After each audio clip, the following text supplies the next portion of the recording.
We are the ex-presidents. Little Hand says it's time to rock and roll. I am not a crook. Yeah. Oi. Wow. I'm glad you didn't make me wear that for the whole show, Nick. Mate, that'd have been absolutely ridiculous. I'm sorry, everyone, for shouting. Oh. I couldn't see the mic, so I might have shouted a bit too much.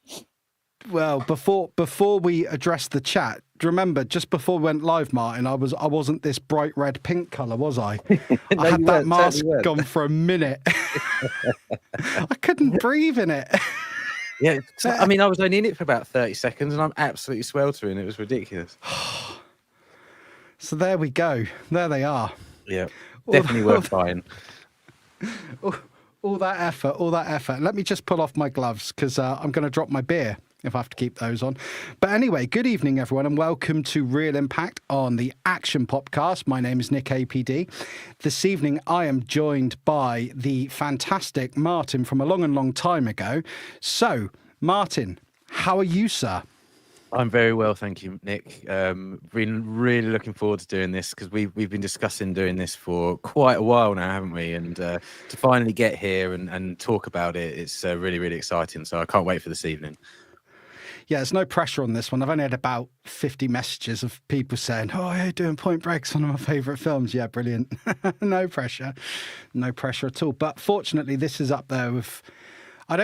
I always say I can't possibly have one favourite film. I don't think that's doable for many people, but this is definitely there in my list of favourites. And I saw this very young, and I'm a big fan. And so before we get into discussing it, Martyn, because we've got what seems to be a really rather good turnout this evening, I'm going to go in and say hello to the chat. Do you reckon that's a good idea? Yeah, let's do it. Let's say hello to the people in the chat.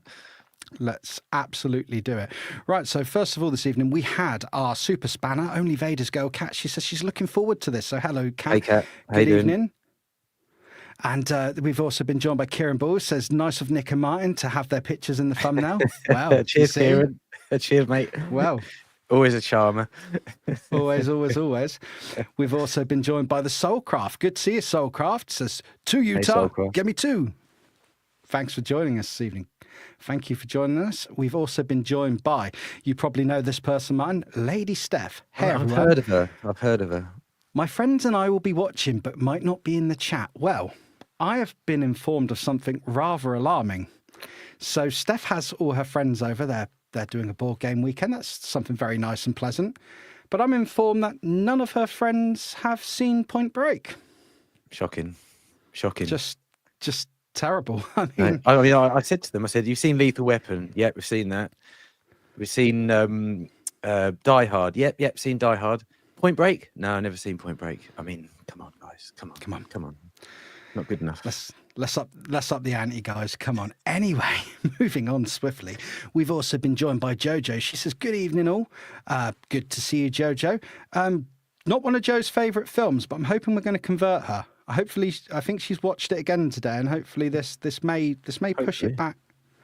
Because I think this is a great film. Let's see who else we've got in.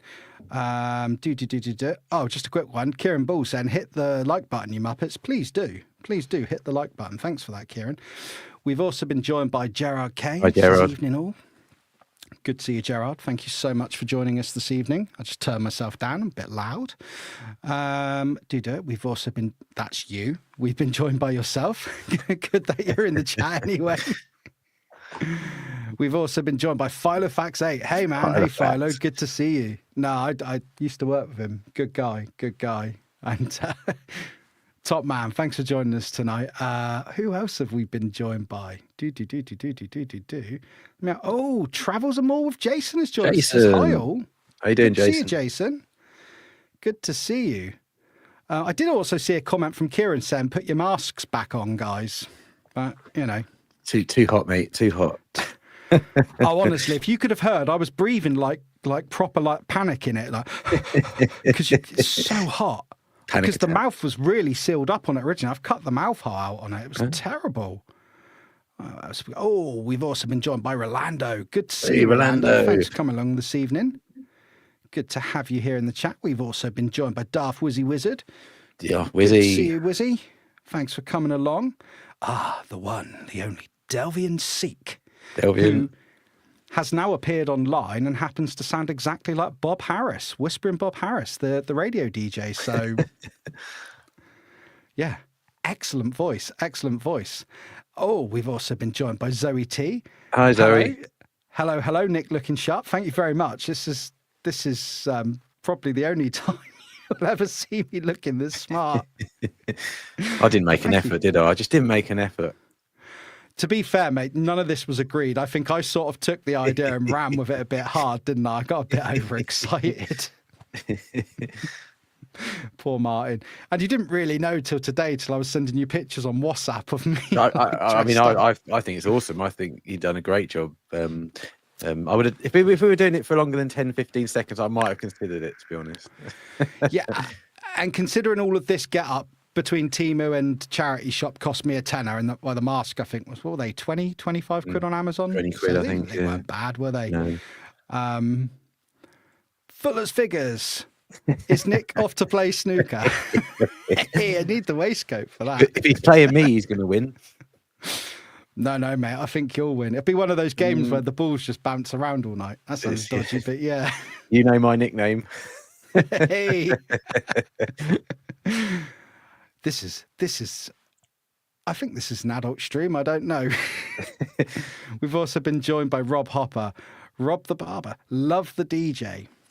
Thank you very much, sir. I do like a dinner jacket myself. Well, I don't really. I'm just saying that to feel like I'm fitting in. But also, Jumpy McClunky has joined us. Good to see you, Jumpy. Good to see you. I'm going to have to start banging through these a bit quicker because we got so much to discuss. Coxie's Toy Canteen has joined us. Good to see you, man. Thank you so much. He says, I'm now watching 2 lives at once. Blimey. You're a dedicated man, sir. Yeah. Who else have we got? Have we got anyone else? Oh, Tree Theodore. Good to see you, Tree. Hey, man. Thank you so much for popping along. We've also been joined by Manga Fandango. Sai. Good to see you, man. Good to see you. And last but not least, Ricardo. Good to see you, Ricardo. It's a good job. Since you've changed your name, it's a good job I know your profile picture because I'd be completely lost. But anyway, thank you so much, everyone who's joined us. As Kieran said earlier, if you want to pop a like on the video, if you're here and you like it, that'd be appreciated. Or if you're not subscribed and you'd like to subscribe to the channel, that would also be appreciated. And also check out After This Martyn's channel, which will be linked in the description. Right, Martyn, we got to get to this. And I will be coming back to the chat periodically throughout. Introduction. This is I follow a script, as you well know. Introduction. So that means I've got a question for you. Okay. When did you first see Point Break, and and do you have a personal memory of your first impression of the film, and would you like to share? And if you say no, I don't want to share, that kills this question dead. But I'm putting you on your shoulders, mate. I certainly do. Otherwise, I'm pretty sure you wouldn't have invited me on. So, I mean, when I was at secondary school, obviously, sort of the timings this came out, and I didn't see it at the cinema for obvious reasons, being too young. But I did see it when it was first out on VHS, and I've got a very good friend who's still a friend to this day called Tom. And I stayed at his house over the weekend, and his mum took us to the video store, and she rented out Point Break, and we watched it. And I honestly, you know, there's a lot of films in my lifetime, Batman, Star Wars, you know, things like that have been wow moments, and Point Break was one of those moments. It was probably the first all-out action film that I saw that just blew my mind. And yeah, I mean, it was a fantastic movie, and we watched it a couple of times that weekend. And as young, impressionable, you know, whatever we were, 13, 14-year-olds, you know, we both wanted to be Bodhi, or we both wanted to be Johnny Utah. You know, we were absolutely loving the film. Unfortunately, we both turned out to be Gary Boozy, but that's another story. But yeah, I mean, it had we all turned out to be Boozy, mate. but the problem, the thing that it did for us mostly is Tom and I, you know, we've been best mates for many, many years, and it basically encouraged us to start going to Cornwall, and we went to Cornwall every summer for about 3 or 4 years. and we went surfing every single year, and that is purely down to this movie. It encouraged me to take up surfing as a young teenager, all up until around about 17, 18. So that's one of the main reasons it had quite an impact on me, this movie, in that way. So yeah, absolutely love this film. Brilliant. It is a great film, and if you don't mind me sharing how I sort of first saw Of course. it, probably when it first came out on Sky Movies, as with many films in the UK, and I sort of remembered it. I remembered the masks. I mean, these are iconic masks. But I didn't really appreciate it until I was probably about 12 or 13. And my sister was going out with a guy, and this happened to be on TV, one of the channels, whatever it was on. And his name was Lee. And he was like, oh, this is going to be on. We got to watch this. And I watched it with him, and he sat there quoting it all the way throughout. Like, he was real passionate about this film, you know. I think my sister was a bit pissed off because she wanted to spend time with him, but he was watching this film with me. And yeah, man, what went from that was buying surf magazines, looking at surfboards, having a joke with friends that we would rob post offices and call ourselves the ex-prime ministers.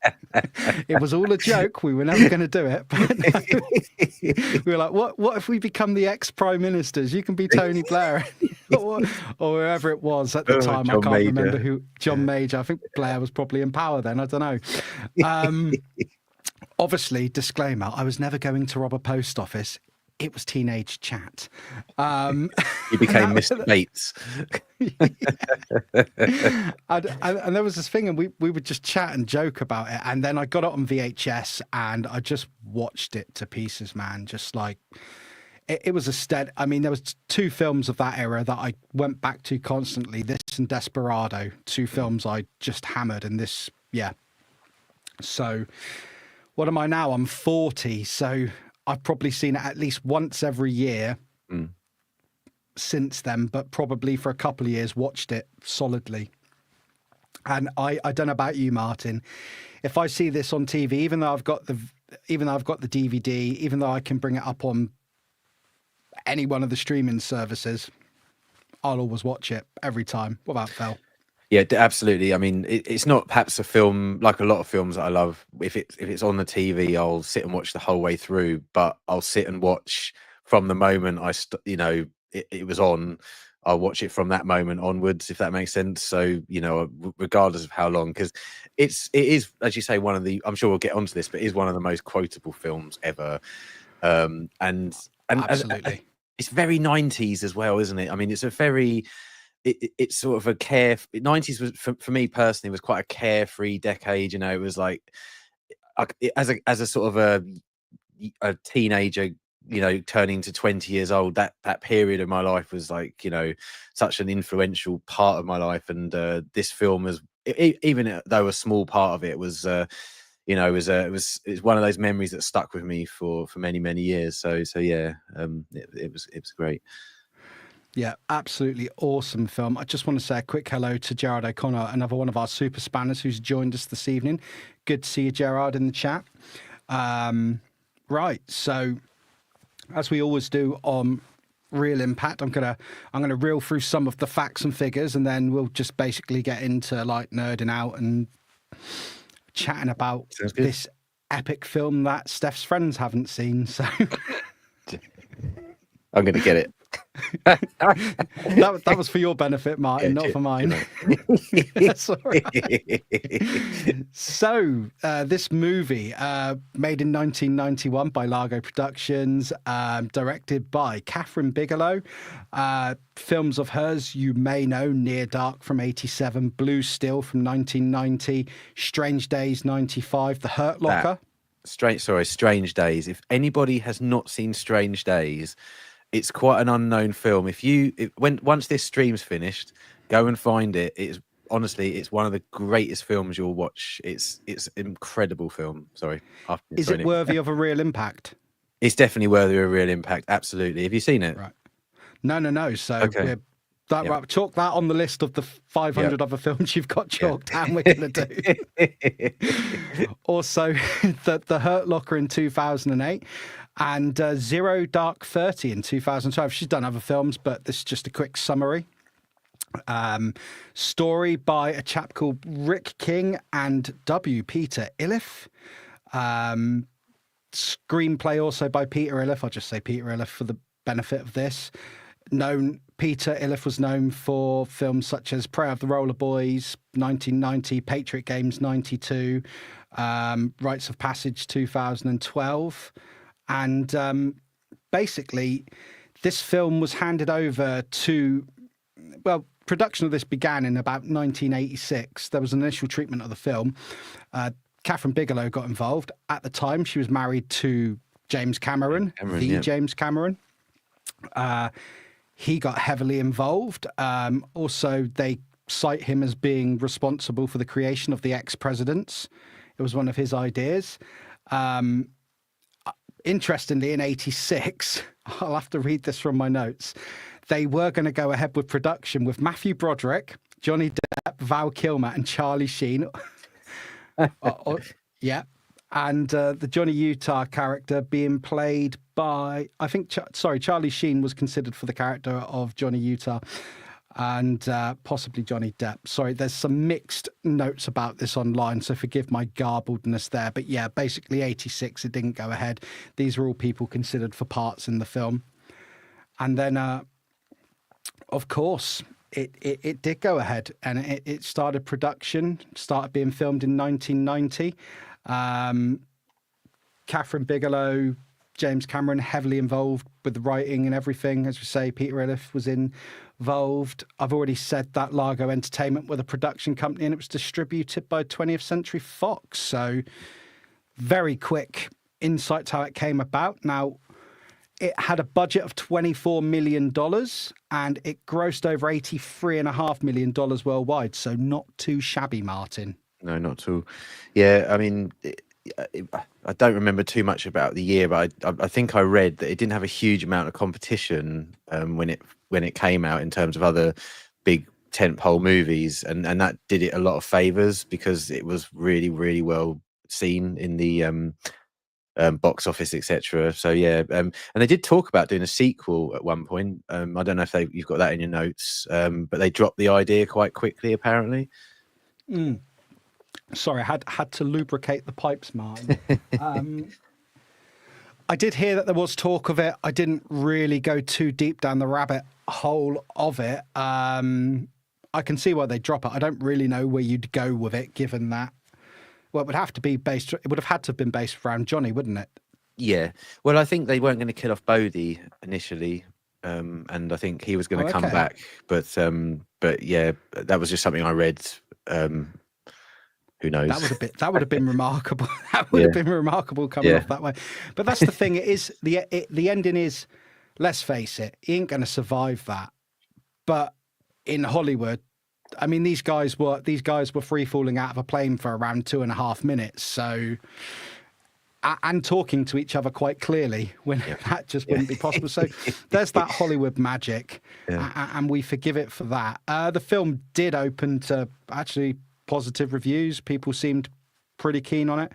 And just to add it, as I've got it written here, a runtime of 122 minutes, which I must say, I watched it again today, and it always feels like it's over and done within an hour for me. Yeah, couldn't agree more. I watched it today, and I was thinking when I saw it was, I think, what did you say, 2 hours and 1 minute or something.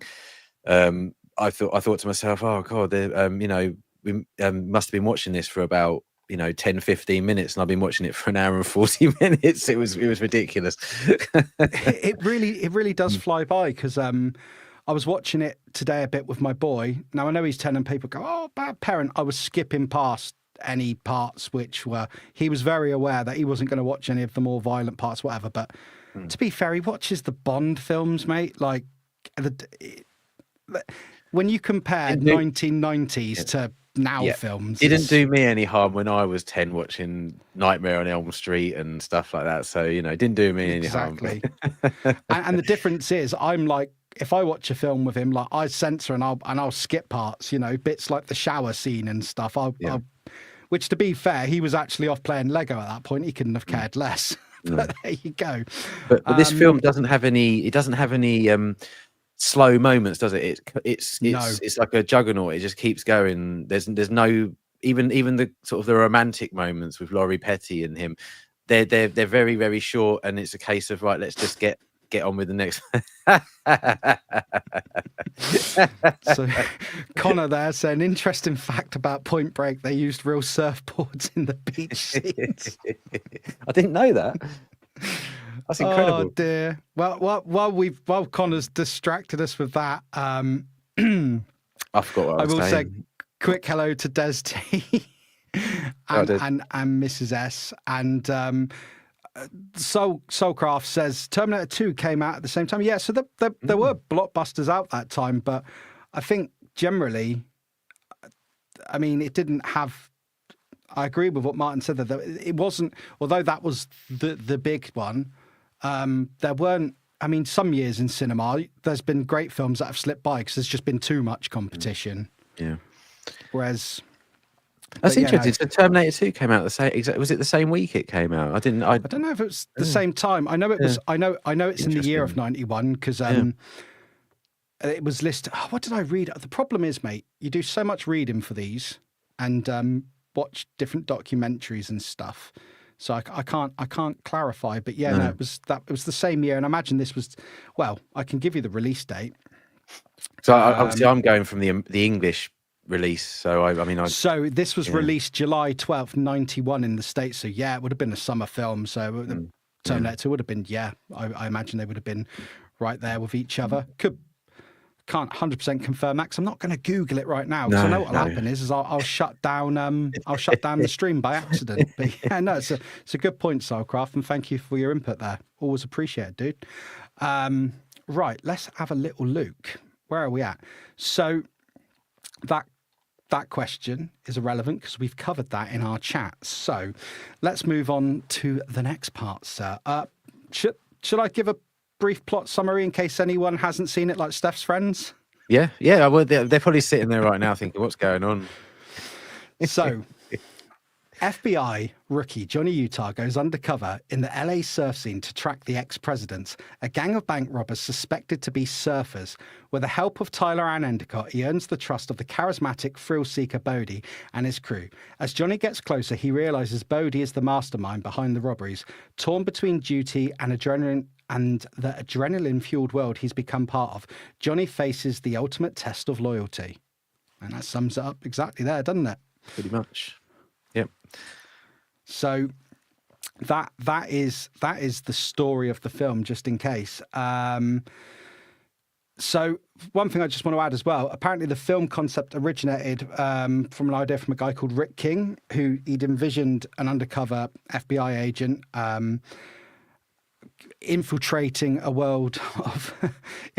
underground world of I believe it was Nick, use your brain from it. You know when you get those blanks when you're live and you don't need it. Skateboarders. Thank you very much, Nick. Yeah. Thank you. Yeah.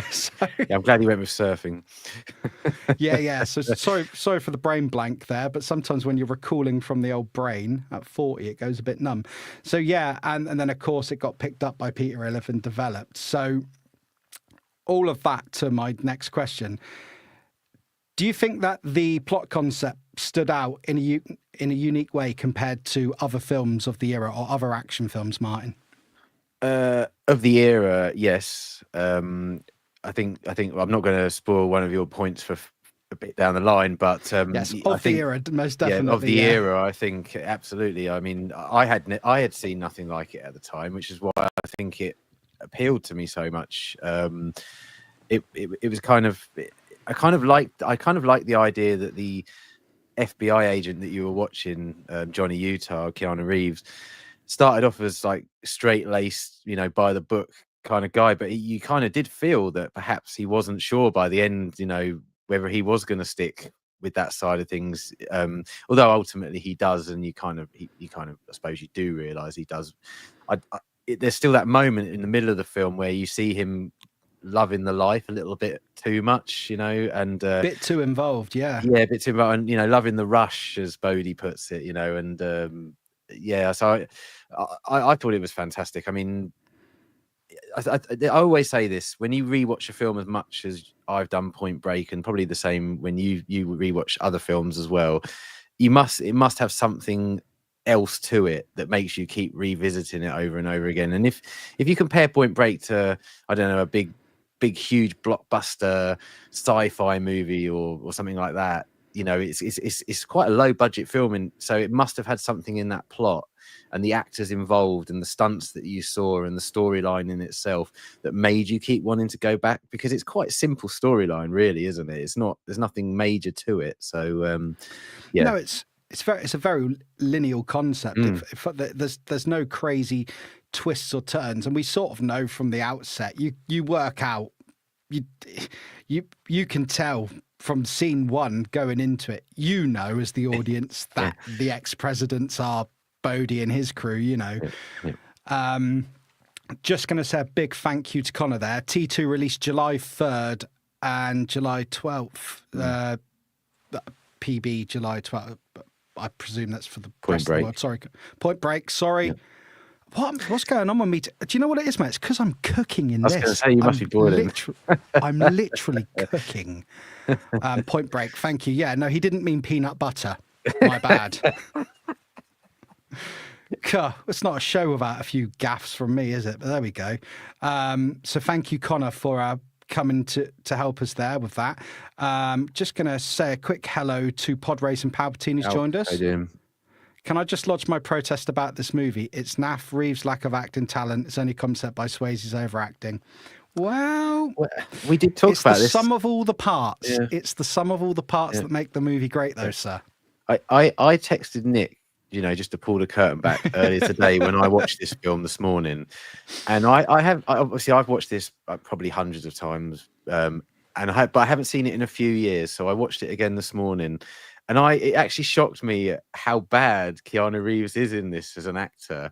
But it didn't take anything away from the film for me. It actually made it cooler. The fact that, you know, he was just this doofus in it most of the time. It's well, I think. Did I not start sending you voice notes going, how can you say it's a bad act, with lines such as, you gotta go down, man. You crossed the line and people died. Brilliant. You know, so... Yeah. That's and he managed to get a whoa in there as well. Whoa. Yeah, I should have... if only I was better looking and slimmer and clean shaven, I could have come on as Johnny Utah. Oh, man. I mean, I think the worst acting in the film, and because we're going into cast and characters very shortly, so this will lead into it. The worst acting in the film, the only scene in the film that makes my skin crawl a little bit is the little kid in the surf shop. Surfing's a sauce, man. It'll change your life, swear to God. Go away. Something about precocious kids in films. Just don't do it. Don't do it. You could have cast a 20-year-old to do that line. Yeah. Something in my head says that he was connected to one of the cast or one of the directors or something. He was a son of someone. Yeah. I'm not going to 100% confirm that, but yeah, something in my head says he was put there for that reason. I did appreciate the joke though, that, you know, he was 25, but he was making out he was too old to start surfing. I did appreciate that, because I think that's something that carries on in life, doesn't it? When you get to a certain age, everyone thinks you're too old to try it. Yeah, it was great. Angelo, surfing's for little rubber people that don't shave.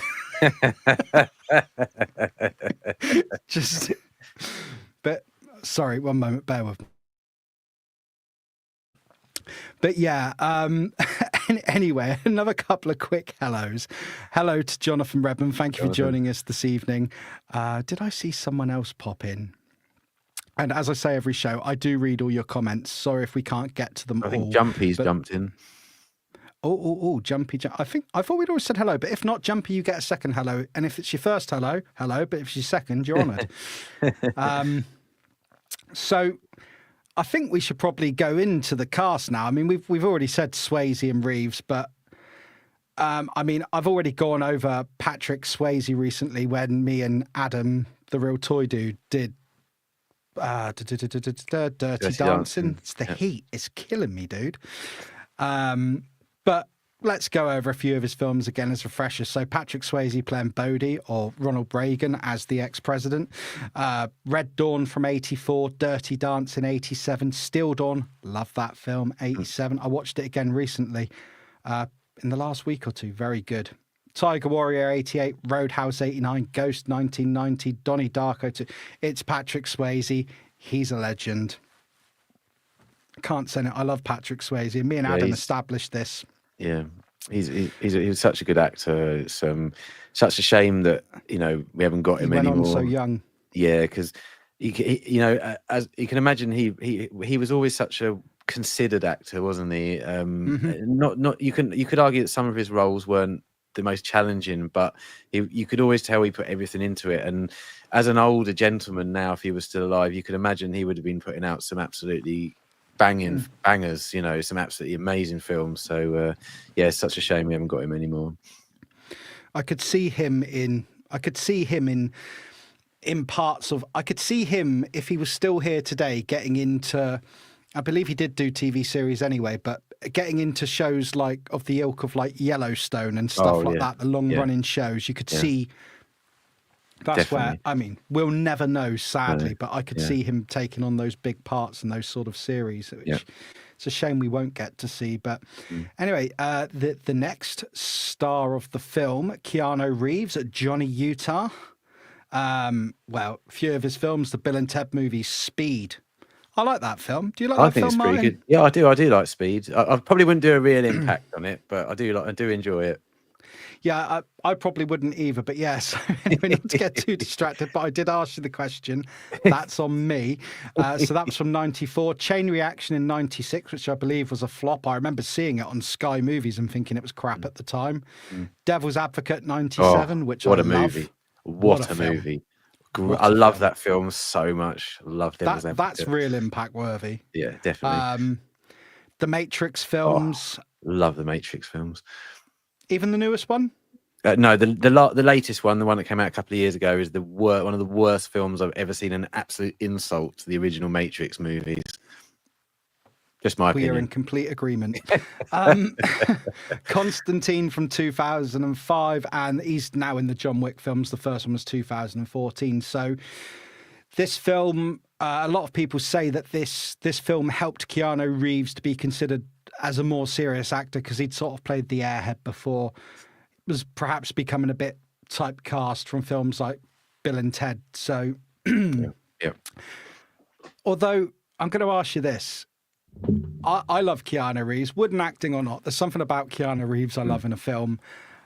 I think he's Keanu Reeves in every movie. And this leads to my point. All right, it's not as exaggerated, but he's always got that like totally man, hasn't it? Would you agree even in this, even as Johnny Utah? Yeah, 100%. I mean, he's basically playing a matured Bill from Bill and Ted, isn't he? Let's be quite honest. I mean, that's all he's doing.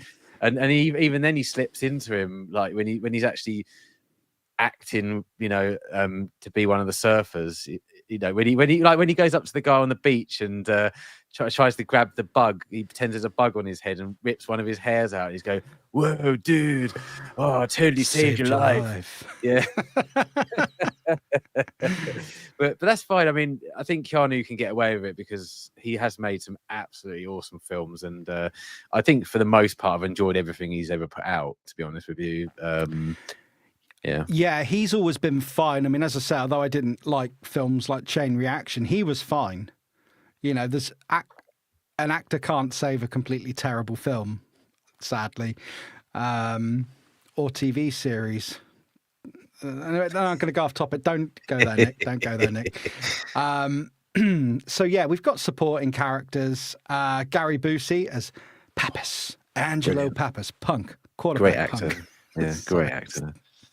Love that. Brilliant actor. Apparently a complete arsehole of a person in real life, but I don't care because I don't know him. Yeah, I mean, Gary Busey, Lethal Weapon, Predator 2, Under Siege, The Firm. Yeah. I love him in Lethal Weapon. Yeah, Mr. Joshua. Mr. Joshua. Brilliant. Yeah. He's just...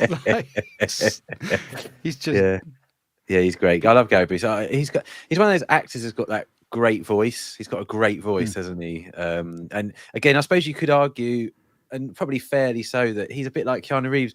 He plays the same guy in every movie, and it's usually a cop. He does. To be fair, and much like Nick Nolte, there's a lot of them, and but it doesn't matter because whatever he's in, he plays that part perfectly. So yeah, really enjoy Gary Busey. Yeah, no, I love him. And I went into a bit of it then. Sorry, I spoke over you a bit. Apologies. But it's just in this film. You snot-nosed little shit. I was taking shrapnel and K-Sam while you were crapping in your hands and rubbing it in your face. You had, yeah, feels good, doesn't it? Like you're still alive. Well, since you're not in the box yet, why don't you tell me this theory? There's him. Go get these guys. Sorry. Sorry, I went on one, mate. I do apologise. That's brilliant. But that's a great scene in the film, though. You know, yeah, the drop car. We'll work it. Work in the drop car. You know, he's because he play. You know, in this film, Pappas is great. I mean, he's the perfect accompaniment to Keanu Reeves, and it's interesting to see a cop who's just sort of a bit. Well, I say a cop. He's an FBI agent, 6 of 1. He's sort of burnt out by it. You can see even his colleagues in the film, they don't respect him. They don't take him seriously, even to the point of they're saying, hey, Pappas, have you told him your theory about the ex-presidents, you know? Yeah. But the bit at the TV, so when you guys have finished off jerking off to watching these tapes, we need, you know, it's like no respect from any of the younger agents. They all think he's a bit loopy. Yeah. And then ultimately, he was the one who was right all along. Yeah, yeah. Yeah, just reminded me of that other scene. Hi, punk quarterback. Punk. Pappas. Angela Pappas. Welcome to SeaWorld, kid. Yeehaw! So good. We later on, mate, we're just going to go through some quotes, yeah? And anyone in the chat, if you want to... I'm going to come back to the chat shortly and we'll go through the comments. So as not to be too far behind. But, of course, the love interest in the film, Laurie Petty, who played Tyler Endicott, or Tyler Ann Endicott. Yeah. She's awesome. 5'2", dark hair, blue eyes. You know, way to go, Utah. Nice. She's known for films, and I've not seen her in much other than this. I told you, peeling back the curtain again before the show, I hated Free Willy. Always wanted the well to land on that kid. That's terrible of me to say, but I think it was The Simpsons or Family Guy that actually realised that eventually. And Tank Girl's what I mainly know her from, outside of Point Break. But she was in the army now in '94 with Pauly Shore. I do remember that was quite a comical movie. I did enjoy that. It's a Pauly Shore film. You know, it's if you like films like Biodome. You know, it's very much of that ilk. And of course, it wouldn't be fair to not go over who the other ex-presidents were. You had James LaGrosse as Roach, a.k.a. Lyndon B. Johnson. He was in Drugstore Cowboy, Enemy of the State, Zodiac. John Philbin as Nathaniel, a.k.a. Jimmy Carter, Children of the Corn, Return of the Living Dead, and Tombstone. I think I missed another one there. Another real impact. And Bojas Christopher as Gromit, and he was Richard Nixon, who you have taken the mantle of this evening, and he was in Me and Will, Paranormal Activity 3, and Hot Seat. They've all done other films, but I've just grabbed a few bits and pieces to sort of show their stuff. So that I would say that's the main cast. There's other people in it. There's one honourable mention that Connor brought up earlier. Possibly this is the worst acting in the film, and I would agree with Connor. Anthony Kiedis of the Red Hot Chili Peppers. I think his name was Tone in the film, playing one of the surfers who were in the raid. The guy got shot in the foot in the raid. Oh, yeah. That horrible squib scene, that over-the-top squib scene. There's a lot of blood for a foot. Hell of a lot of blood for it. It's almost like they shot a jam jar, isn't it? It was absolutely terrible. But yeah, so before we go into the next section, let's have a quick little look through the chat, see what we've got going on here. Soulcraft could have had Jane's Addiction, Ocean Size, maybe Soundgarden's My Way. I think he's talking about films they could have had for the film. Excellent choices there. Jumpy saying he loved Chain Reaction, watched it all the time on DVD. I mean, that's fair, man. I mean, movies are different to absolutely everyone. Darth Wizzy, yep, good choice there. Dracula was a big one. Yeah, Keanu was absolutely. Yeah. That was a fantastic one. Let's have a look. What else have we got here? It's not that I want to jump people. It's just that I want to make sure that I try and include everyone. Oh, Kieran Bull Boosie was awesome in Under Siege. Yes, he was. And I don't know why it didn't pop into my head for that. Yeah, I haven't seen that in years. I should revisit that. And Jojo telling us that Laurie Petty was also in a Star Trek Voyager episode. What? So, What? I love Star Trek. What episode is this? Jojo, what episode? Jojo, your mission, if you choose to accept it, is to find the episode and let Martyn know so he can go and check it on out. So, yeah, again, thank you guys for your comments, and I will get back to you again shortly as we work our way through. So for those who haven't seen the show before, there's various sections to this. Just try and keep some sort of structure. Otherwise, me and Martyn would literally just be sat here doing quotes. Yeah. And then we probably tail off into another movie before realizing we're meant to be talking about Point Break.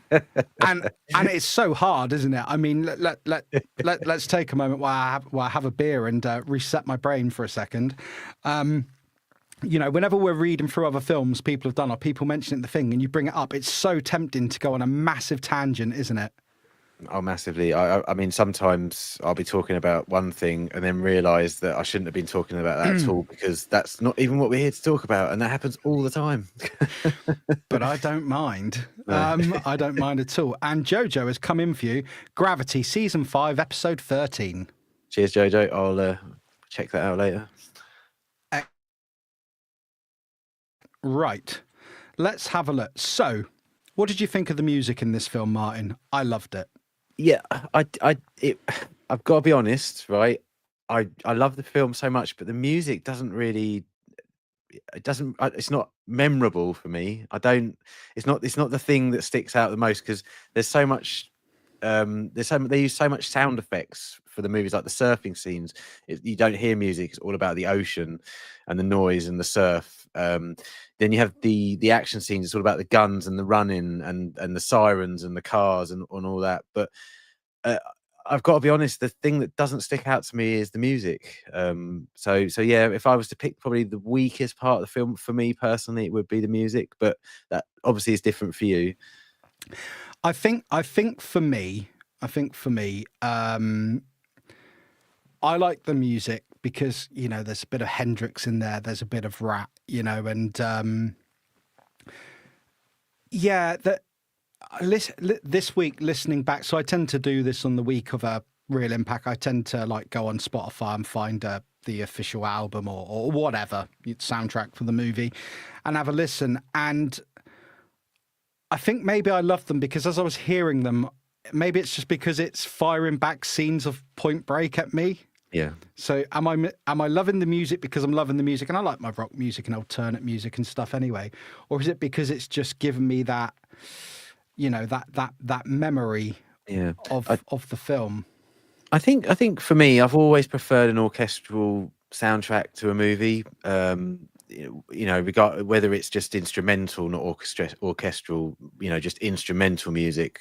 I always prefer that more and find that I enjoy that more in a movie, and it sticks with me more than actually using you know, artists' tracks. I suppose the only argument there would be perhaps a Pulp Fiction type movie, or you know, one of Quentin Tarantino's movies, because he always managed to pick songs that are really memorable to you. But I have to say, Point Break, if you were to quiz me right now, name a song from Point Break, I couldn't tell you a single one of them. Well, it's easy for me to do given that I'm looking at the track listing right now. But I mean, the musical score, the composer was a chap called Mark Isham. He worked on films like Never Cry Wolf, The Moderns, A River Runs Through It, and Crash in 2004, and also The Black Delilah in 2006. So songs from the film, the one I absolutely love. And this was great for me because me and my missus, as you know, we met young and we've been married for we've been together for over half of our lives at this point. And when I first watched this with her, because she hadn't seen this film and she loves Patrick Swayze, and I'm like, anyway, of course, Nobody Rides for Free by Rat came on. And I didn't know the band Rat at the time. She's like, I've got, that's Rat. They're great. And she got one of their albums out, and so I got into Rats. So there's that connection there for me. Over the Edge by LA Guns, I Will Not Fall by Wire Train, I Want You, Concrete Blonde, 7 is 7. 7 and 7 is by a band called Love. That's the original version, but there's covers of it in this movie as well. My City, Criminal, and again, Liquid Jesus covering 7 and 7 is. There's a really cool cover of Smoke on the Water in this by a band called Loud House. But I'm a big Deep Purple fan, and I appreciated this cover. And where was the Hendrix song? Did I not write that down here? Yeah, there's a Hendrix song in it. Anyway, but for me, it works. I would agree. It's not like some films where you watch it and you go, "Oh my God, I'm going to rush out and buy this soundtrack." Yeah. But would you have wanted it to have had a different sort of soundtrack to it, though, Martyn? Because to me, this gives me that 90s feel. That sort of. Yeah, no, I agree. I think it definitely needs to have, artists having songs in there, absolutely. But none of them were the sort of the thing that that I was perhaps into at the time, which is probably why they're not memorable to me now, whereas other films would have done. But what I would say is it does lack a theme. There's no, most action films of the time and in the 80s and early 90s had a theme, didn't they? I'm just thinking of Speed that you mentioned earlier.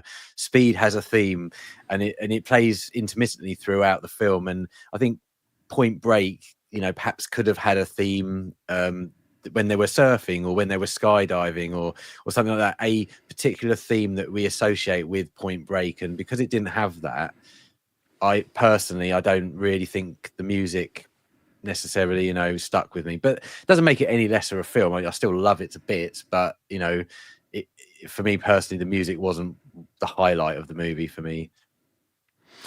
Just looking at the chat, they're having a great conversation about 90s music and that. So no, and that's fair. I mean, I love it, but a lot of these songs, well, I can't say they come up regular on my Spotify, they don't, but I mean, of course, Jimi Hendrix is regular. I've been in bands and played Jimi Hendrix songs, so I love Hendrix and stuff. But yeah, I think it works for this film. I think it's of its era. I think what I'm saying is I do agree with you, Martyn. But I think for me, having that little connection there with the Rat song and that, and the Me and Carla thing, and this, whenever I was listening to these tracks this week, just firing off the film scenes. Yeah. So. Yeah, absolutely. And the question I was going to ask you've answered, which was, how do you think the music created the mood for this film? So we've covered that. I'm always jumping ahead, aren't I, Nick? No. To be honest with you, I'm not. I'm not exactly. I don't help that situation because I get into it, and it. Sometimes we get to the question and it can still be asked. Other times, I'm like, nope, we've pretty much covered all of that. So let's get into it. Let's right. We've been through all the production, cast, and music and that. Iconic scenes of the movie, Martyn. This is your time, my time, the chat's time to let's just become self-indulgent and talk about our favourite bits of the film. And I'm going to let you go first, Martyn. You fire any favourite moment of the film at me.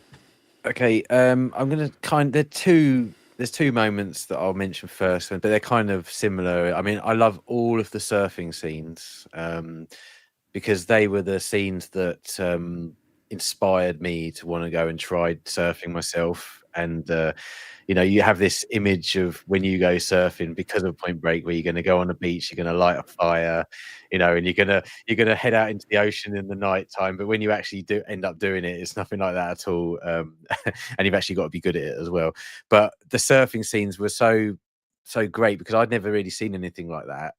Being a Cambridge lad with no sea anywhere near me, it just inspired me so much to want to do that. And the second thing for me I want to mention is the skydiving scenes. They were I'd never seen anything like that before. And I think after this film, you saw quite a lot of skydiving films. I think there was one called Deep not Deep Impact. Anyway, there was I think there was two skydiving films that came out. I know the one you mean, Deep. It's not coming to me. I know if anyone's in the chat, Charlie knows, Sheen was in do. one of them, wasn't he? Yep. I can't remember. But yeah, yeah, my brains now.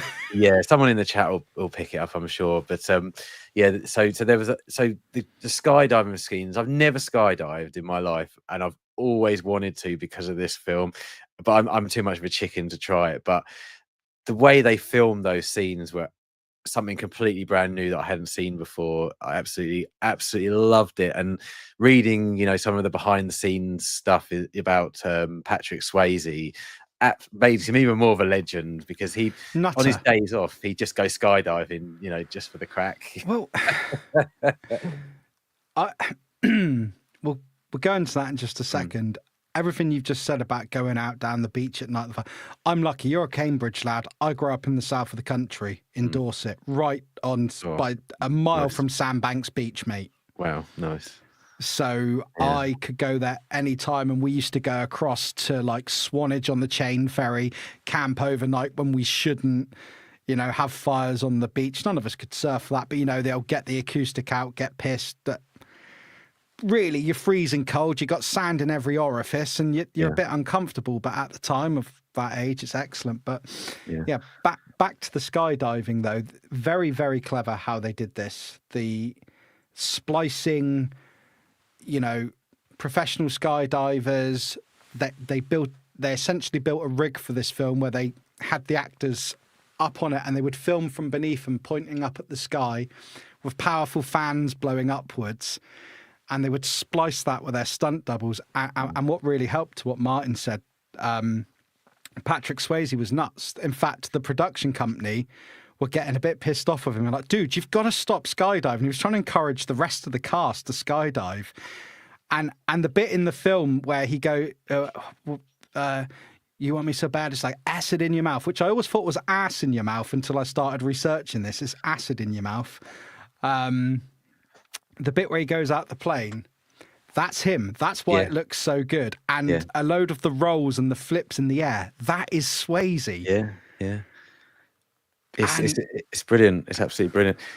I don't think Keanu Reeves did it for real, did he? I saw it. Funnily enough, this is how YouTube works. It picks up on what you're looking at. I was watching some shorts today, and it had Keanu Reeves being interviewed on one of these American chat shows, and he was saying about how the production company were like telling Swayze to calm it down. Like, yeah, the insurance company said that they weren't allowed to do it anymore, didn't they? Yeah. And basically, he ignored all of that anyway. But apparently, Keanu only ever skydived once. He did take up surfing after this, because, you know, for this they all had to learn to surf. And something I just want to add as well is, in the film, and it's probably not helped now by like Blu-ray and stuff, you may see that Patrick Swayze doesn't look like Patrick. You can see it's not Patrick Swayze. Yeah, I did notice that. He busted up some ribs on the filming, so they had to use a professional surfer. But of course, not so visible back in the day of old terrestrial TV and VHS. But of course now, it's quite easy to see. But no, the skydiving scenes are excellent. I know you've got to take them with a pinch of salt, because I don't know if you did or didn't, Martyn. Did you do any research into skydiving while you were looking at this? It doesn't matter if you didn't. I went down a bit of a rabbit hole on this. I did read about professional skydiving and how they said in the movie, I think anything under 1,000 feet was too late to open your chute, which actually is true. I think it was 600 feet. It said was literally the final point that you wouldn't die if you didn't open your chute. You reach terminal velocity, which is the name of one of the movies I was thinking of. And terminal velocity, and drop zone was the other one. There you go. So I researched that, and I also researched. He said that they were going to go up to 4,000 feet to skydive from when they were over Mexico at the end of the film, and I thought that was a little bit too low, and apparently that was a bit too low. It should have been a lot higher than that. It should have been like 10,000 feet, but that was just to satisfy my own curiosity, really, more than anything. Yeah, so I started looking into it, and like just finding out things like they wouldn't have been able to communicate the heights. They would have literally been they'd have died. The shoots wouldn't have deployed.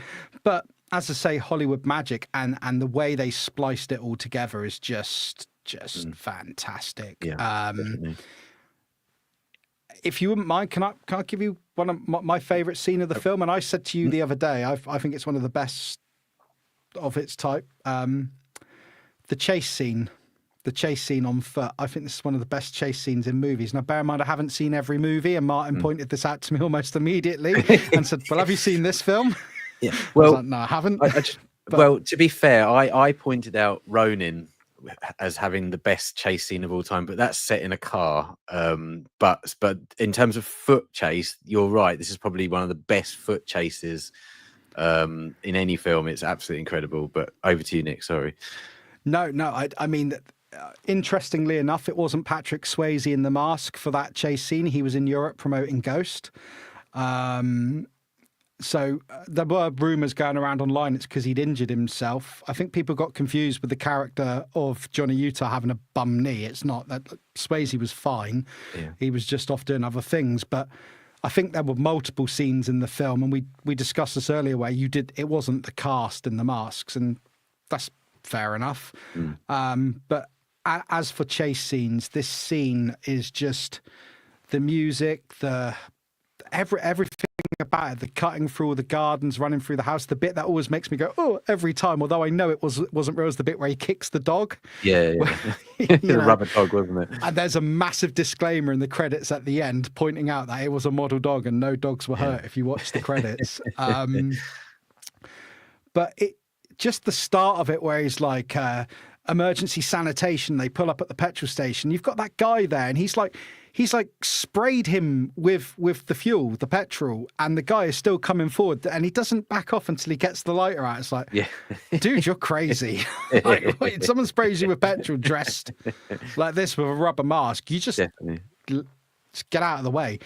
But it's so cleverly done, even in the background where Keanu's running after Swayze, and you see the big explosion in the background indicating the petrol station's gone up. But that's such a clever thing to do because saving money.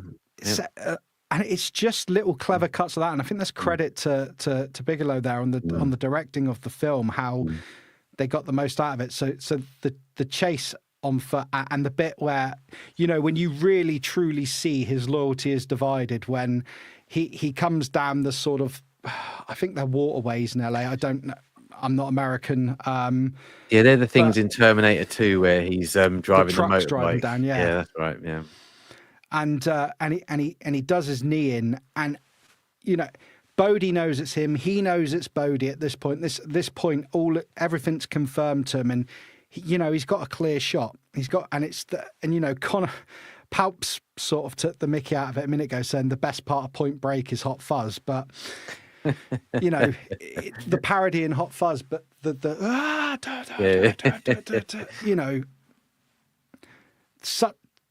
think that's such a powerful scene, and it leads into the whole. And I will come back to you again, Martyn. But then it's the real big tension scene for me when they, obviously Tyler finds his FBI credentials and sort of shoots the pillow next to him. But then Bodhi shows up the next day with the other guys, and they know, he knows, but Keanu's, Johnny's such a It's crazy that he goes with it, and it's that moment, and it's all forgotten in that skydive. So I've covered a few bits there, but it's scenes like that for me that really made this film stand out. Yeah, no, I agree. I mean, I think that they know that he knows, but See you you're soon, not NFC Civic 100% Productions, sure. and thanks for joining us. Sorry to cut you off there. No, that's fine, mate. No, they know he knows, but you're not 100% sure that they know, so that makes it a little bit more tension. And you're right, as soon as they jump out of the plane, you're back to enjoying the first half of the movie where they're all mates, and he's learning to free his soul and everything Bodhi's trying to teach him. But also going back to that chase scene, you're right. Catherine Bigelow really shows off her chops in that scene, because I love those close shots of them running through the hallways of the houses and then running down the alleyways. Because I've never been to LA, but it was it's quite an eye opener that their houses are quite terrace like they are in Britain. So that close quarter filming is quite frenetic and really gets you involved in the chase, and the fact that they're smashing into people's houses and running through their living rooms and out their front doors. It's an amazing scene, absolutely amazing scene. Love it. Yeah, just a quick hello there to Ghosty and a quick hello to TJC. Thank you for joining us. And I did say bye through the chat there to NFC Civic Productions. I don't think I actually welcomed you into the chat earlier. So if you watch this back, you watch the rest. Hello, goodbye, and I hope you have a good evening and thank you for joining us. Yeah, I mean, I could just gush over scenes, all the scenes in this film. I mean, are there any other scenes you want to discuss? I mean, there's a couple more I want to sort of go into, but if there's any more you want to cover, like, go for your life, man, because we've got time, sir. We have got time.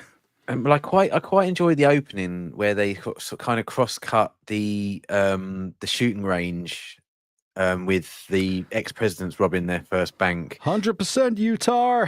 Yeah. That I think that's a real hook of an opening, because you've got both sides of the coin, if you like, and you're already interested in both sides of that coin before you even they've got through the credits. So I think that's a great opening and a real hook for an audience that you've got them straight away. So I really, really enjoy that scene, and I think the final scene in the film, which is, I mean, from what I've read online, it's quite a it's quite a misunderstood scene. A lot of people don't like it that I read online, which surprises me because I've always loved it. And I've always been one who've always thought, well, you never saw a body.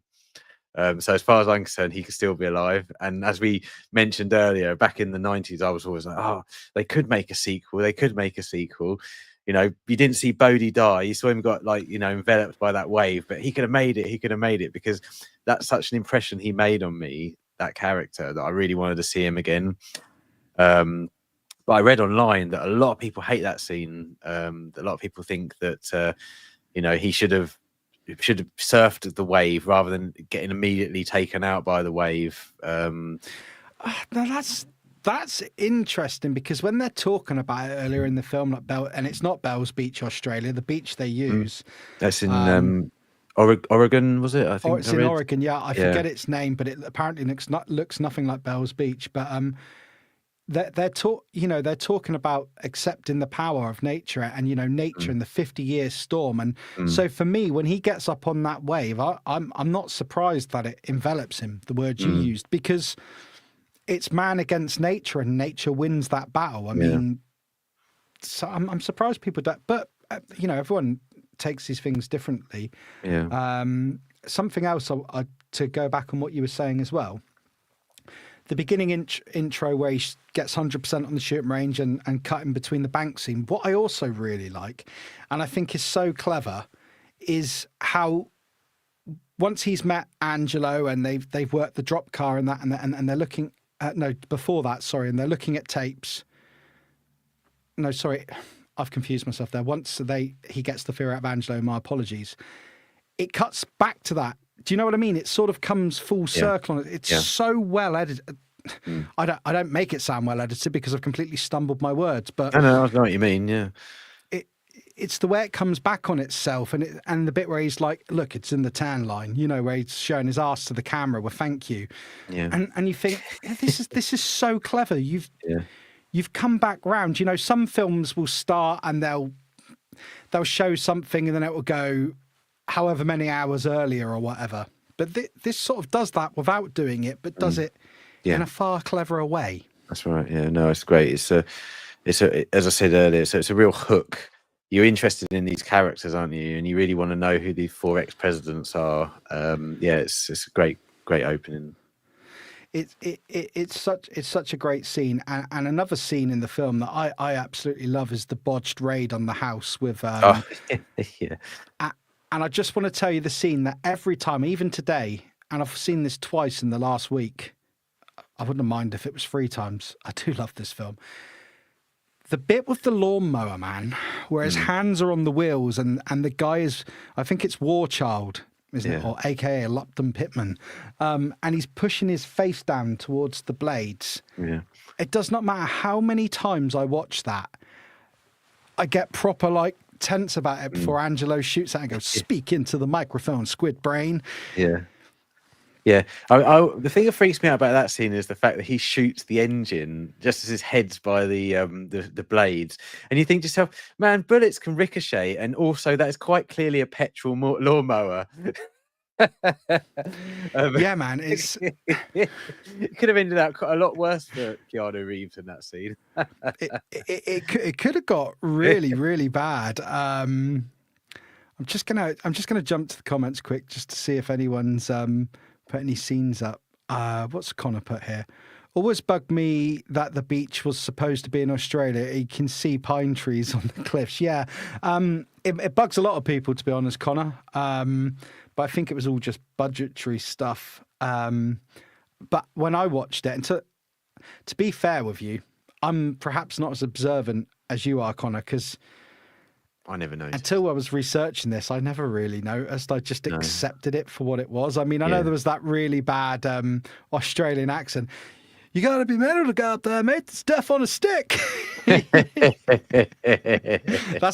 And that's not a good Australian accent, and nor was the one in the film. And that Australian copper. We get him when he comes in. He's not coming. I mean, yours is better than his, to be honest with you, Nick.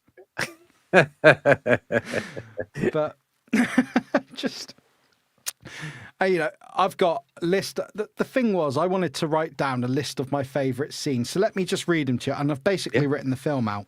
We haven't got to cover them all. Iconic scenes: Utah's first surf lesson, beach fight, the failed raid, ex-president's bank robbery, the chase on foot, skydiving sequence, bank robbery with Johnny, the beach fight between Johnny and Bodie. I basically just wrote down the film in sequence. Yeah.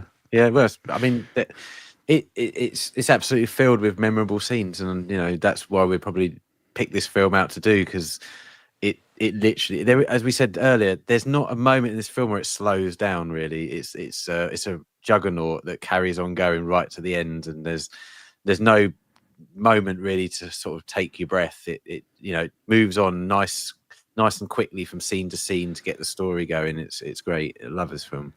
So I have got a question for you, and we've perhaps already covered it throughout, but I'm going to ask it because I've got a short memory. Yeah. And but it is what it is. Is there any one particular scene though that sort of resonates with you the most, that that really stands out, that holds a place for you? And it doesn't matter if there's not, because there's so many great scenes. I just wonder if there is. Yeah, I mean, because I hate to go back to it, because I hate to repeat myself, but it's the surfing scenes, because it basically, this film and those surfing scenes and the culture that was kind of shown in this movie inspired me to learn to go and surf for 3 or 4 years down in Cornwall. And every summer I'd go down there, and it was purely because of this film. It was nothing else. It was this film that made me do it. So every time I watch this film and I see those surfing scenes when he's learning to surf, when he's night surfing, which was filmed in the day incidentally, and then they just filtered it to make it look like it was at night. Those scenes just have, whenever I see those, they remind me of being 14 again, and seeing them for the first time and thinking, and me and my mate thinking, we should go down to Cornwall and try and do this because it looks so cool. Unfortunately, surfing culture in the 90s wasn't quite like it was in California in the 90s. No. And the beaches weren't quite as nice either, but at the same time, that's the thing that I have to say, I mean, growing up in Dorset, having gone to the beach a lot, you didn't really see surf culture. I mean, you may have done in Cornwall and that, like where you went to, but it certainly wasn't widespread. I can't speak for today. I just want to go back to something in my notes. I found it. Indian Beach in Akola State, located in Cannon Beach, Oregon, was used as Bells Beach, Australia. They look nothing alike. That's what I've written. So, Brilliant. and I'm glad that they didn't go with the ex-presidents as skateboarders, because that was a very Oh, real consideration for this yeah. film. And That would have been terrible. One other but quick thing I read, Nick, yeah, if I go could for just it. sort of Course, chuck it in course. there, is, do you know the scene where they're playing American football on the beach, and Johnny Utah like sort of gets Bodie and tackles him into Down in the the bottom corner there. yeah, Corner there. yeah, that beach where they played the American football game. That is the exact same spot on the same beach that they played the football scene in the Karate Kid. The soccer game, if any of the American viewers are watching, which I thought was absolutely awesome fact, because I love Karate Kid as well. So yeah, that's awesome. Oh, you're on mute. You're on mute. Sorry about that. I think I saw on Instagram this week as well that there's a scene in the Karate Kid at the high school that's filmed, and someone spotted that it's the exact same school lockers and school as in Nightmare on Elm Street. Yes, so, I saw that as well. Yeah. It's funny, isn't it? I love all these little connections. I think they're great. I mean, so just to, I brought this up here. So there's obviously some scene, the skydiving bit we spoke about, and there's Swayze and Reeves. The bottom left-hand corner is about the time it all kicks off because of the tackle from Johnny. And that's one other thing in the film as well, which is a little bit, just to bring that up, that's reminded me. The fact that they know who Johnny Utah is because he was like a sort of all-state football star till he busted his knees. So obviously they don't know that he's for the FBI. That it wouldn't have been a film. But I think that sort of ups the stakes a little bit as well. It's a bit, Yeah, that's a good point. As I got older, you kind of think about that a bit more, and you think, well, if they knew who he was, it probably wouldn't have been too difficult to find out what he did now. I know there was no internet back then, but I'm sure it wouldn't have been overly difficult to find out what career path he took after football. So that, but then, that's logic in movies, and that's just, you have to forgive certain things in films here. Yeah. It's like to bring up this card here, and you see Gary Busey, and that's what we spoke about earlier. I believe that's the speak into the microphone squid brain scene, and that's Tyler in the shop from earlier on. But so if you don't mind us moving on from iconic scenes, because we could literally just talk the film from start to finish, and that perhaps wouldn't be that interesting for people. But I don't know. Well, it might be. I mean, I would happily do it. Nick, we just put the film on now. Like, we could have it playing on a third screen, and then we could just sit back and watch it. Everyone would be well on board for that, I reckon. I'm sure. I don't think YouTube would be, but it's interesting you say that. I am looking into a way. I don't know how I can do it. I don't know if I can do it, but with Discord, I'm trying to find a way that we can do a watch along with films that we do on Real Impact. So perhaps after shows in the future, if I can get this set up, perhaps people who are in the chat, if they wanted to join on Discord, we could all watch the film together and chat along in the Discord. Yeah. Watch it beforehand would be cool, and then we'd all have That's another thing I've considered looking at as well, but it's working out how to get it all to go together. But if that's something you guys in the chat would be interested in, let me know, and I'll look into it further, because it would be nice to sort of round these episodes up a bit more, and if there's anyone who hasn't watched films or just wants to go back to it. I'm just going to quickly check the comments again, and then I've got sort of one more section I want to talk on, and then we can gush and do whatever, really. We do what we want anyway, but try and follow some sort of script. Let's have a look here. We did say hello to Stu earlier, didn't we? Let's have a look. I'm not 100% sure, but that school's been used for tons of stuff like Back to the Future, Buffy, Grease. However, I think it's burned down in that fire. Right. Oh, so the school we were talking, that'd be a shame if it has burned down. Yeah. It doesn't surprise me they share scenes and things, because there must only be so many locations where you can do stuff. And a quick hello to MSC who's joined us this evening. Evening all, away for the weekend, but just thought I'd show my face. Hope you're all having a great night. We're all having a great night, Em. Thank you for joining us. And not long now, Em, and you get to meet us all in person at the NEC. Well, the night before at the well, for drinks. But there you go, either. I just thought of something. You know, I always felt bad for Gary Busey's character right at the end when he gets killed, because it's kind of like he didn't really. He was like, you know, trying to help Johnny. I kind of felt like Johnny Utah was kind of being a bit. He betrayed him a bit in that Yeah, moment. I think so. Yeah, so having rewatched that today, as you know, a few years later and a few years older, perhaps I was kind of like, well, you know, maybe he's not such a good guy. And so, you know, as we thought he was at the beginning, to let that happen to his partner, because essentially, you know, it was his fault, wasn't it, that he got shot in the back twice. So yeah, and that's a horrible scene, and it's the bit in the plane later on. You're cold, Roach, because all the blood's running out of your body. You're gonna be dead soon. I hope it was worth it. Classic. Yeah. Fuck you, man. It's the bit on the plane where he's like, I won't put this on. What are you looking at? You know, he's looking at you bleeding out. You've just killed his partner, even though he's kind of his. And then the scene where he's like, obviously, he's come down on his parachute and he's just laid in the desert, and he's obviously died of his blood loss. And it's just brilliant shot, wasn't it? It's just the money blowing out of his bag. You know, fantastic direction again, really good cinematography, great scene. Well, yeah, but it's also quite cold, because I understand why they can't take the other ex-president on in the bank scene. And I looked in. Do you know what? The scene where the cop saying to the security guard, back me up. So I was researching that today. I was like, would that be protocol? And everything I read was like, no, a cop would never do that. They would just observe and, if anything, try and de-escalate. Yeah. But again, we shouldn't analyse these things. We shouldn't analyse these things. Basically, if you analyse this film, it wouldn't happen. But that's why we have movies. It's escapism. It's because if it just followed the real world plot, it would be really quite boring. I feel ashamed for bringing it up. Manga Fandanga comes at us with an excellent fact, though. Patrick Swayze was also in Dirty Dancing. What? I know, crazy, huh? Wow.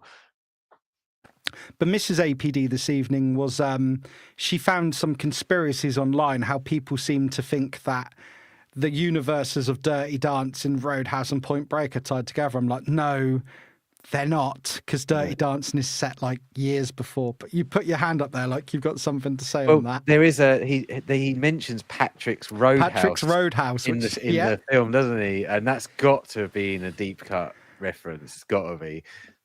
And apparently he mentions a car in it. I don't remember it, but Carla said to me, and it's the car from Dirty Dancing. Yeah, 59 Chevy. Yeah. Oh yeah, now I remember it. Now you've said Carla didn't say the car. She just said 59 Chevy. I'd have been like, oh yeah.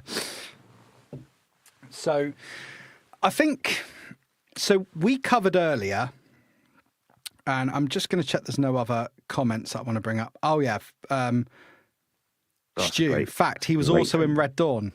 Mm-hmm. What a film. Some great comments. Have you ever seen the remake of that, Stu? Or Nick, Red Dawn? Have you seen it? No, I haven't. No, not the remake. No. Didn't know there was one. Yeah. Just like I didn't know there was a remake of Point Break. And that is a perfect segue. you, sir, have come to my aid. Well, it's perfect timing, because we've got about 10 or so minutes left. So perfect. Let me just scroll up to my notes, because there's a lot. So we know that there's no sequel to this. I'm glad there's not, although part of me does wonder what would have happened in a sequel with Swayze and Reeves. We'll never know. However, 2015, now I'm going to bring up a banner here, and you're going to see another film on here, but bear with me. I think a lot of you will be along the same lines of thinking as me, and it's commonly known, but just bear with me.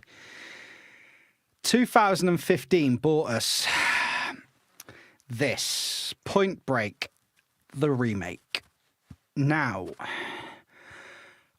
Martyn, you said to me today you attempted to watch it today. Did you get round to it? I watched a couple of the trailers, and when I'd watched the trailers, I was like, no, I'm not watching that.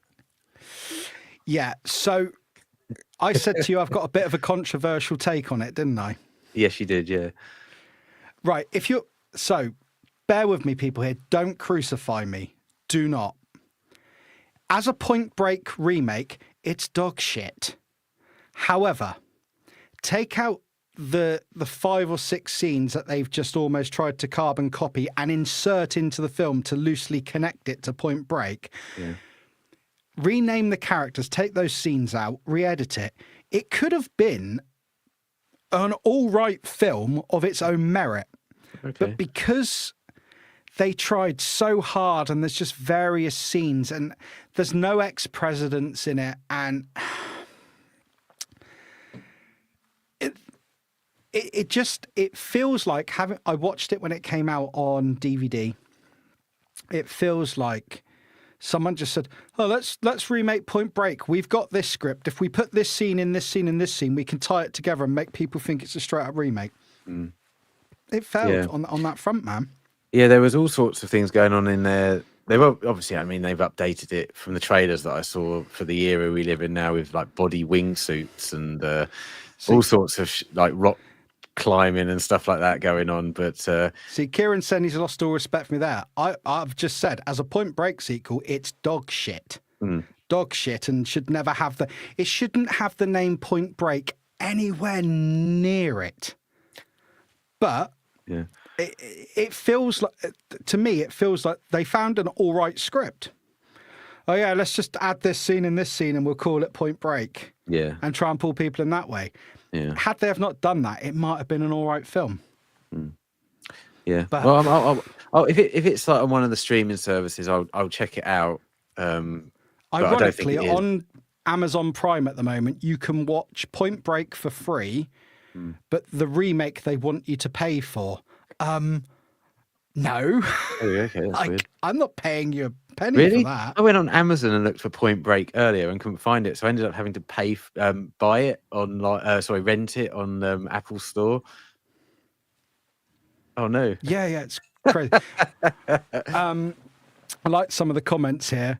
Pointless, no point. Wizzy saying he agrees with me. Look, I'm not saying it would have been a blockbuster. I just thinking. So why is Nick dressed like he's reading the bingo? And what's Ghosty saying? A lot of people said the same thing about the Joker movie, that it was really good, just an idea for a movie, then throw Batman and the Joker into it. Yeah, so yeah, sort of saying what I'm saying with this, like it could have been its own good standalone film, but let's just insert these characters and try and tie it into this. And that's how I feel about the remake of Point Break. But you've already, from the comments here, obviously there's no love for it. I'm not surprised. You were put off by the trailers alone. Look, dude, don't do it to yourself, man. You don't need to. Or watch it and see what you think. It looked quite short, 1:40. So it's. Yeah, it's. And one thing in the film that got me was Johnny Utah in the film is not called Johnny Utah in it. He's called Johnny, but he's from Utah, so they call him Johnny. Yeah, like shit like that, and you're like, just call him Johnny in Utah, for God's sake. Like, if you're going to do it. Nightmare. I'm not against. Look. There have been cases in history where remakes have been good, but if you're going to tackle a film like this, man, I agree. But, you're going to struggle. You're going to struggle all the way through. But just to bring back that slide again, you'll notice on there, I've got the Fast and Furious 2001, right? I assume everyone's seen the Fast and Furious. I saw it at the cinema, and I walked out of the cinema and I said to my friends, that's Point Break. Yep. So in a way, the reason I include that is it's like, well, they've kind of already remade Point Break, not officially. How they didn't get any court cases or legal action taken against them. But, do you see where I'm going with this, Martyn? Like, Yeah, no, when you mentioned that you were going to talk about it, I sort of looked into it and I put Fast and the Furious Point Break into Google. And literally, there's like pages and pages on how they've ripped off Point Break, literally beat for beat in the film. Yeah, But very much I'll let so. you explain. Yeah. Well, no, I mean, the thing is with it's the same core story. I believe, if memory serves, because I haven't watched Point Break for a few years. Difference is Paul Walker's an LA cop, but he wants to get in the FBI, and he's helping the FBI, and they're going after these underground racers, street racers. And it's very much the same story. Paul Walker goes undercover, gets involved with the scene, forms this sort of spiritual bromance with Vin Diesel. His loyalty is tested. There ends up being a thing at the end where he goes to help them. He lets Vin Diesel go, although Vin Diesel doesn't go off a wave. He drives his muscle car off. Paul Walker's character falls in love with Vin Diesel's sister, who's very much the Laurie Petty character. And it's the same bloody story. It's the same story. But I forgive it because at least it didn't use I know it's not officially tied to it. It's not officially tied to it at all. But had it have been, I'm bringing this example up to say you can use the same story again and go a different direction with it, but you don't necessarily have to absolutely kill the original. Am I making any sense there, Martyn? Yeah, no, I think, you're right. I think, let's be honest. There's I think they say there's something like 5 core stories out there. Mm-hmm. And those 5 stories are told all the time through many mediums, whether it be book, films, whatever, theatre. But those 5 stories are kind of obviously changed to fit the narrative that they're trying to make for that particular piece of media. But they for 99% of the time they hide the fact that they're the same 5 stories. But in Fast and the Furious and Point Break, literally they've just changed banks into armored cars. You've got a core group. Sorry, go on. No, you're right. They're just they're not ripping off banks. They're ripping off lorries full of DVD players and TVs and selling it so they can fund their racing lifestyle. Yeah. Rather than a surfing lifestyle. Yeah. Yes. Yeah. So it's not hidden particularly well, is it? But there you go. No, but Ghosty here. If Point Break was such a great movie, it would have 12 sequels. Fast and the Furious fans. This isn't a Fast and Furious stream, but I had to bring it up because even walking out of the cinema in 2001 when I saw it, I was like, "That's Point Break. Yeah. That is Point Break." Yeah. But I didn't mind it because I accepted it for what it was. Yeah. Although, I think you're right, dude. What's up? Yeah, no, I was going to say, going back to Ghosty's point, if Point Break had 12 sequels and we were on the 10th sequel, they'd be surfing in space right now. Quite literally. So that's where I am. So for me, and for many out there, the Fast and the Furious, the original one, is the unofficial remake of Point Break for me. Except for I can sit and watch that and not mind it. It's not a bad film by any stretch. It's not bad. It's not a bad film at all. No. I mean, I don't mind it. I don't. There's probably only 2 or 3 other films in the franchise that are bearable, but after that, I don't mind it. It doesn't make me cringe. As I say, I've already gone over what I think about the remake of Point Break.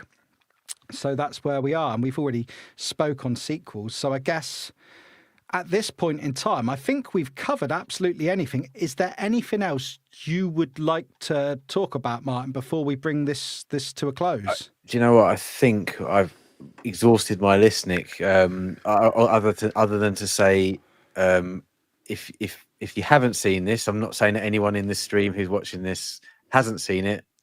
You know who you are. Watch this film. It's bloody brilliant. And, you're really, really doing yourself a disservice for not watching it. That's the only message I have to impart. Absolutely. And if you people that he's referring to have seen The Fast and the Furious, and, he's getting ready. I've got to do a few goodbyes yet, mate. You carry on. So I want to say, guys, thank you for joining us this evening in the chat. You've all been epic. I've seen all your comments. Sorry we can't ever get to them all, but we do appreciate you.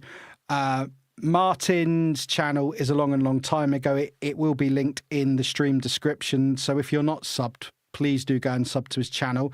This is where I hand over to Martyn with his rubber mask on and say, is there anything you've got upcoming that you'd like to promote?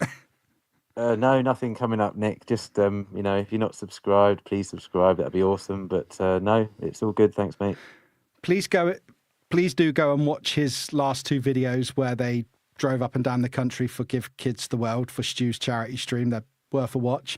Again, a massive thank you to the chat. Thank you for always showing up. Thank you to Martyn. And I'm not gonna put my mask on because I'll have to pull my headphones off. But I'm gonna say you've all been epic. I've enjoyed this one, Martyn. Thank you for coming on. Thank you, chat. Awesome. And look, I am not I'm a crook. queuing up. Yeah. Via con Dias. See you all on the next one. Bye-bye. Bye.